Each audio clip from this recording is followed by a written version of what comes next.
हमारी इस कहानी का हीरो जिसने पिछले जन्म में इस पूरी दुनिया को खत्म होने से बचाया था, इस जन्म में वो डिमोनिक क्लैन का सबसे कमजोर सदस्य बनकर जी रहा था। उसे एक अनोखी शक्ति प्राप्त थी और वो 2 बार दुर्लभ अवसर मिला था। उसने अपनी इस जिंदगी को जानबूझकर एक साधारण इंसान के रूप में बिताने का फैसला किया था, जब तक कि वो पल नहीं आ गया जब उसकी क्लैन लीडर, जिसे वह मन ही मन पसंद करता था, वह अपने पति द्वारा धोखा खाकर मर नहीं गई। उसके साथ वह भी मर गया, लेकिन उसने मरने से पहले यह सवाल पूछा कि क्या अगर हमें कभी मौका मिले तो मैं तुम्हारा दिल कैसे जीत सकता हूँ। जवाब मिलने के बाद उसने ये वादा किया कि वह अगले जन्म में अपनी ताकत का इस्तेमाल लीडर का बदला लेने और उसको बचाने के लिए करेगा। कहानी शुरू होती है। डिमोनिक सेक्ट पर मुरिम यूनियन का हमला हो चुका है। डिमोनिक सेक्ट के लोग पूरी कोशिश कर रहे हैं कि मुरिम यूनियन के लोग मेन गेट तक ना पहुंचें।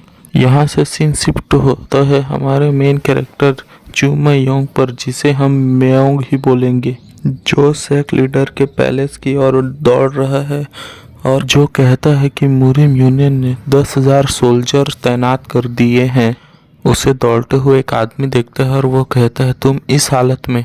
उसका नाम है सैन डोजन। वो म्योंग के पास आता है और पूछता है, तुम यहाँ वह इतनी खतरनाक जगह में बिना गार्ड के क्या कर रहा है।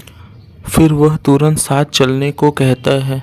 म्योंग जवाब देता है कि वह लीडर के पैलेस की ओर जा रहा है। लीडर ने अपने फॉलोअर को भाग जाने का ऑर्डर दिया है, लेकिन वह खुद पीछे रह गई है। सैन डोजोंग सीरियस होकर कहता है कि हालत बहुत खराब हो चुकी है। अगर यूं ही चलता रहा तो 1 घंटे में डिफेंसिव लाइन पूरी तरह से टूट जाएगी। इसलिए वो म्योंग से बोलता है कि उसे सुरक्षित जगह जाना चाहिए, लेकिन म्योंग मना कर देता है और कहता है वो लौट आएगा। लेकिन उसे पहले ये समझना है कि लीडर के मन में क्या चल रहा है।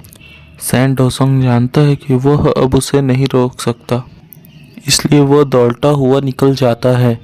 पीछे से म्योंग ये कहता है कि मेरी जिंदगी तो पूरी तरह नर्क रही है। जब म्योंग लीडर के पैलेस पर पहुंचता है तो वह जोर से चिल्लाता है, क्या आप अंदर हैं? उसको जब कोई जवाब नहीं मिलता तो वह और जोर से चिल्लाता है, मैं म्योंग दरवाजे पर हूँ, कृपया जल्दी दरवाजा खोलिए। तभी अंदर से आवाज आती है, अंदर आ जाओ। उसे उम्मीद नहीं थी उसे कोई जवाब मिलेगा। उसने दरवाजे पर हाथ रखकर यह सोचता है कि उसने जो बात पहले कही थी वह साफ और ईमानदार नहीं थी, या फिर उसका लहजा ही कुछ ज्यादा गलत था। वो नर्वस होकर कहता है कि उसका मतलब बुरा नहीं था, वह बस हालात से परेशान था। वह पूरी ताकत से दरवाजा खोलने की कोशिश करता है। वह दरवाजा बहुत मुश्किल से खुलता है और वह कहता है, यह कितना भारी है, यहाँ कम से कम एक गार्ड तो होना चाहिए था। वह अंदर पहुंचकर सांसें भरता है और वह लीडर, जो बहुत खराब हालत में दिख रही थी, वह कहती है कि तुम्हारा मार्शल आर्ट अब भी 3rd रेट से नीचे है। म्योंग हंसते हुए कहता है कि मुझे इस बात की खुशी है कि किसी ने मुझे दरवाजा खोलते हुए देखा नहीं। लीडर हल्के से सिर हिलाकर कहती है, अगर किसी एल्डर ने तुम्हें इस तरह से मुझसे बात करते हुए देखा तो तुम्हारी खैर नहीं होती। यू म्योंग झुक कर उसे सम्मान देता है और हमें पता चलता है कि लीडर का नाम यूरा है। लीडर पूछती है कि इस सेक्ट के सबसे कमजोर सदस्य को मेरी तलाश क्यों है। कहता है कि आप इस वक्त तक आप यहाँ क्यों हैं। लीडर जवाब देती है, जहर की वजह से। यह सुनते ही म्योंग गुस्से से भर जाता है। क्या ये वो उस गद्दार सेक्ट लीडर का काम है? उस शख्स का नाम है हान मोबाई, जिसे यूरो ने खुद अपना पति चुना था, लेकिन उसने उसे धोखा दिया। मुरिम यूनियन के लिए सेक्ट के दरवाजे खोले और गद्दारों का लीडर बन गया। उसने कहा था कि मेरे करीब आने के लिए उसने बहुत तकलीफें झेली थी।